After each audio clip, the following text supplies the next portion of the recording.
Πώς είδατε την αντίδραση του Παναθηναϊκού στο δεύτερο ημίχρονο?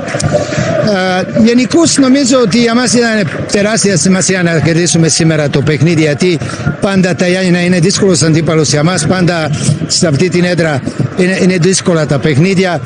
Προερχόμασταν και από μια σειρά και πολύ σημαντικών παιχνιδιών και απαιτητικών και όσον αφορά το σωματικό και ψυχολογικό κομμάτι, και για μας ουσιαστικά ήταν πάρα πολύ σημαντική σημερινή νύχτη, ανεξαρτήτως του παιχνιδιού που κάναμε. Είδαμε πάντως σήμερα στο γήπεδο, εκτός από τον Μπρινιόλ, δεν ξέρω, και το Σιέγκεφελτ, όλοι οι άλλοι ποδοσφαιριστές άλλαξαν θέση.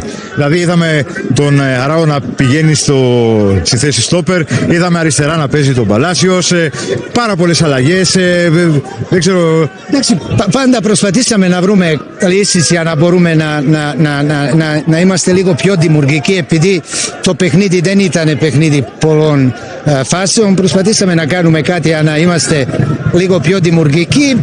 Λίγο πήραμε παραπάνω ίσως και ρίσκο. Στο τέλος είναι όλα καλά. Όταν κερδίζεις, πιο εύκολα ξεπερνάς τα παιχνίδια που μπορεί να μην ήσουν ευχαριστημένος από την απόδοση. Μια τελευταία ερώτηση για να μην σας κουράσω άλλο. Από τους παίκτες τους νέους τους, τις μεταγραφές, αυτούς που έπαιξαν για πρώτη φορά, τον Μπάλμιν για παράδειγμα, τον Αράο, μείνατε ικανοποιημένος? Ναι, έμεινα ικανοποιημένος, αλλά είναι σίγουρο ότι χρειαστούν παιχνίδια για να έχουν καλύτερο ρυθμό. Ευχαριστώ πολύ.